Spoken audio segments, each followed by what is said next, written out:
Estimados colegas, hoy día vamos a hablar de un tema muy interesante. Ante todo quiero pedirles que me disculpen porque no acostumbro realmente a hacer videos de este tipo, pero la realidad es que hoy en día todos están trabajando de esta manera. Siempre he tenido el deseo de trabajar en contacto con mis colegas. Si hay la oportunidad de hacerlo nuevamente, estoy con todo el deseo de hacerlo si es que llega un momento a hacerme alguna invitación en particular a su institución educativa. Yo anteriormente me dedicaba justamente a capacitar a maestros en el campo de la lectoescritura. Mi especialidad es esa. Justamente mi padre hizo una obra muy interesante en materia de lectoescritura.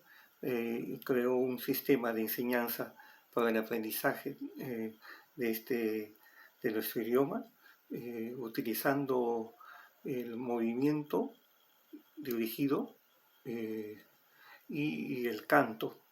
En el caso, por ejemplo, de este movimiento dirigido, que viene a ser la psicomotricidad dirigida o juegos dirigidos, es realmente lo que se llama el aprendizaje de la lectura a través del juego. Entonces, en cuanto a lo que es escritura, se utiliza canciones para dirigir el trazo del niño. Este tema lo vamos a tocar de una manera muy especial. No solamente es un aspecto teórico, sino también un aspecto totalmente práctico. Es como decir, empezar de la nada. Lo que nosotros hacemos acá es justamente trabajar con los maestros, prepararlos, aquellos que no han tenido experiencia ninguna en lo que es enseñar a leer y escribir. Hacemos que los niños, como se dice, a través de este sistema novedoso, aprendan a leer y escribir. A los maestros los capacitamos para que puedan utilizar este sistema de una manera totalmente sencilla. Por decirles, ¿no? Los niños hacen un movimiento y ese movimiento está relacionado con ciertas experiencias que nosotros los vamos a dar a conocer de una manera muy sencilla, por ejemplo, como para que tengan una idea de qué estoy hablando, ¿no? Los juegos dirigidos están, por ejemplo, relacionados con movimientos que ellos van a hacer, que el maestro les va a enseñar. Pero este tema lo vamos a tratar de una manera bien especial, pero yo solamente quiero darles una pequeña idea nada más. Por ejemplo, el niño va a leer una palabra y realiza estos movimientos. Este es dice P, lo, ta.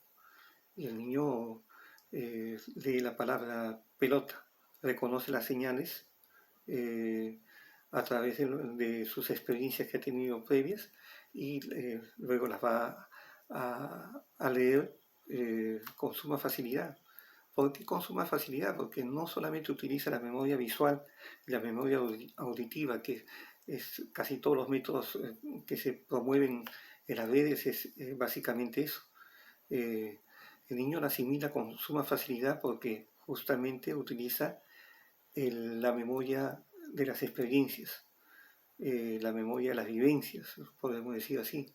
En otras palabras, está utilizando su memoria ideopsicodinámica.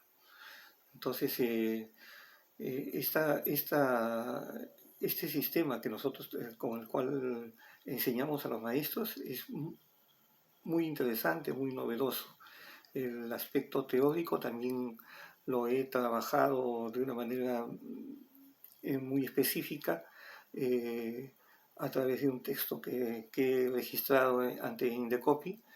¿Por qué? Porque lamentablemente cuando el autor de este método, que es mi padre, falleció, no dejó mucha información y lo que es más, había una información muy valiosa que lamentablemente mi hermano registró y en ese tiempo todavía Indecopy no se había organizado bien y había unas diferencias entre la Biblioteca Nacional y hablamos también de Indecopy, sus funciones no estaban al parecer un poco bien definidas. Y, y bueno, ustedes saben que a veces los cambios de gestión también traen todos estos problemas, ¿no? Pérdida de documentos, pérdida de papeles, que nos quedó la partida registral, pero el contenido teórico, mucho contenido se perdió. Eh, bueno, eso no ha sido un impedimento para quien habla, para poder, digamos, hacer un análisis profundo de la obra de Isidro Vázquez Aguilar, que es el autor de este método, de este sistema, vamos a decir. La palabra método está muy manoseada y muy mal entendida a veces por algunos y otros, ¿no? En realidad es un sistema para la enseñanza de la lectura y escritura, a base de juegos y cantos, juegos dirigidos y el canto que también dirige el trazo del niño. Mi interés es no irme directamente a esto, porque el tema de la lectoescritura necesariamente tiene que tener una base sólida, y esa base está en la formación del maestro. Si el maestro realmente no está bien formado, realmente van a haber, como se dice, algunas dificultades en su trabajo. Entonces nosotros necesitamos que el maestro tenga una base teórica y una base práctica. Pero este trabajo realmente necesitamos también que el maestro de educación inicial sea partícipe. ¿Por qué? Porque nos interesa qué cosa, nos interesa el proceso de gestación de la madre. ¿Qué es lo que se busca? Se busca tener hijos sanos, se busca tener hijos que en realidad puedan, como se dice, responder a las exigencias educativas. Entonces, para ello necesitamos que el Estado se preocupe básicamente en esa madre gestante. Van a haber algunas, nosotros recomendamos, o quien habla recomienda prácticamente algunas actividades en coordinación con el área de salud para poder, digamos, atender a esa madre gestante y también luego darle ciertas instrucciones que nos puedan, digamos, servir para lograr que los niños tengan un adecuado lenguaje. El idioma, como cualquier otro idioma, se aprende básicamente a través, en primera instancia, del lenguaje oral. El lenguaje oral tiene dos funciones neuropsicolingüísticas, que es el escuchar, el saber escuchar y el saber hablar. Entonces, entre estas dos, vamos a decir, se sientan las bases para lo que es justamente el aprendizaje de la lectura. Pero esta base tiene que tener una base bien sólida en esa educación inicial. En la educación inicial entendemos que el niño, desde el vientre de la madre a los 6 meses, empieza, como se dice, a escuchar a la madre a los 6 meses en que la madre está gestando, imagínense, ¿no? Y luego va a saber identificar el lenguaje de la madre cuando ella se comunica con él. Pero ya a los 10 meses, incluso ya, perdón, ya estos niños que empiezan a hablar, y gracias a que la madre se comunicaba con él y el niño escuchaba constantemente, lógicamente el niño empieza a tratar de comunicarse y empieza a hablar por lo general a esos 10 meses, ¿no? Y esto nos va a exigir que tratemos que al niño escuche adecuadamente las palabras para que pueda también pronunciarlas. Entonces, en este proceso se llama el desarrollo del lenguaje, básicamente el lenguaje oral, que es escuchar y hablar. Pero en esa educación inicial hay muchas cosas importantes que el niño también tiene que aprender, justamente la formación de hábitos. Los hábitos son importantes, sentar esa formación de hábitos. Lo otro es la estimulación temprana, como esa estimulación a los elementos de los órganos sensoriales, así como a los elementos de los procesos cognitivos. Al niño le enseñamos a prestar atención desde pequeño y tengan la plena seguridad que ese niño va a saber lo que es prestar atención en un proceso de enseñanza-aprendizaje. Pero básicamente esa atención tiene que estar comprometida con qué? Tiene que estar comprometida con la necesidad y su interés que tiene el niño.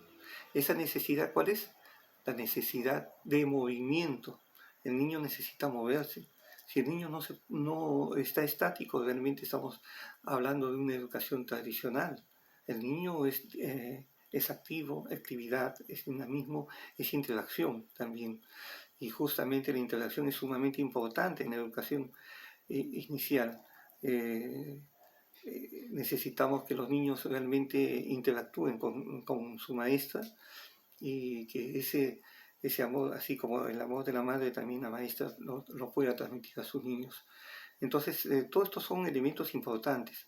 El, la estimulación temprana, el aprestamiento y la estimulación a los órganos sensoriales, la estimulación a los elementos de los procesos cognitivos, eh, realmente son actividades, así como la formación de hábitos, actividades que necesitamos que en esa educación inicial se puedan lograr. Entonces, imagínense, se sientan las bases para que el niño realmente pueda aprender a leer y escribir.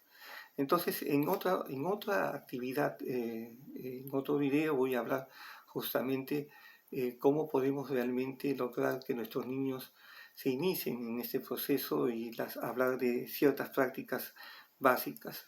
En realidad, el curso que nosotros dictamos es un curso básicamente teórico-práctico.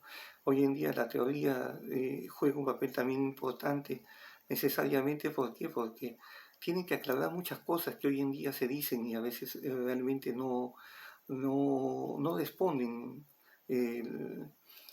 Hay cosas que se dicen y la verdad que a veces particularmente quien habla no comparte.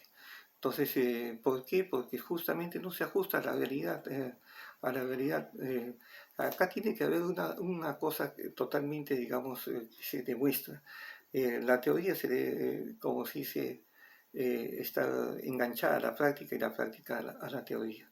Entonces aquí ambos se tienen que dar de la mano. Lo que yo hago en la práctica tiene que estar planteado teóricamente, ¿no? Entonces, si lo que tengo teóricamente, tengo que eh, llevarlo a la práctica como debe ser. Entonces, ese es el trabajo que vamos a hacer, colegas, y les pido a ustedes mil disculpas porque no acostumbro, vuelvo a repetirles, a hablar de estos temas por video.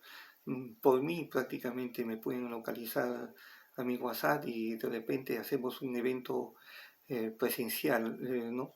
Eh, no atiendo tampoco llamadas, perdón, por teléfono, sino directamente al WhatsApp. Mi WhatsApp, mi teléfono es el 963 662, repito, 662-257. Espero que si desean comunicarse conmigo sobre algún evento en particular, lo vamos a lograr, lo vamos a hacer de una manera presencial. De repente captamos a todos esos maestros que están dentro de la zona, o caso contrario específicamente con la institución educativa que deseen. Pero esta labor que hacemos es bien interesante. Los niños, como les decía, hacen movimientos dirigidos, ¿no? Y al final de cuentas los van a cantar y escribir, ¿no? Por ejemplo, una palabra, ¿no? La palabra maleta tiene este juego de mano, letrero, malé y taza. Pelota, pelota. Tomate, tomate. Ahora, este sistema se adecua muy bien realmente a la capacidad de síntesis que tiene el niño, porque el niño realmente no puede sintetizar más de 4 elementos. Cuando se enseñan las letras hay que tener mucho cuidado porque cuando el niño aprende letras ya lo estás tú poniendo con problemas. Al final de cuentas este chiquito puede ser candidato a tener problemas de dislexia, incluso por ende disgrafía. Entonces hay que tener mucho cuidado. Los problemas de aprendizaje que actualmente hablamos son prácticamente casi metodológicos. Eso tienen que entenderlo también así. Cuando se utiliza un buen sistema para la enseñanza de la lectura y escritura, el niño sale leyendo sin dificultad y escribiendo sin dificultad. Entonces, nosotros utilizamos, ¿por qué la sílaba? Porque la sílaba está en relación a nuestro lenguaje. Nosotros emitimos prácticamente sonidos constantes, ¿no? O sea, esos se llaman golpes de voz, ¿no? Entonces, ¿qué cosa es la sílaba? La sílaba es la unidad de la cadena hablada y nuestro idioma se adecua a ello. Otros idiomas se dan de otra manera, de repente a nivel de palabras, a nivel de oraciones, pero nosotros sí también partimos también de contextos mayores, pero a nivel de lenguaje oral. No trabajamos directamente con ningún libro, con ningún material. Primero es el lenguaje oral, acuérdense de eso, y eso lo vamos a ver en la próxima clase. A todos mis colegas les agradezco su atención. Ya saben, padres de familia, no me utilicen, ¿qué cosa? El abecedario. ¿Por qué? Porque perjudican a sus niños. Buenas noches con todos.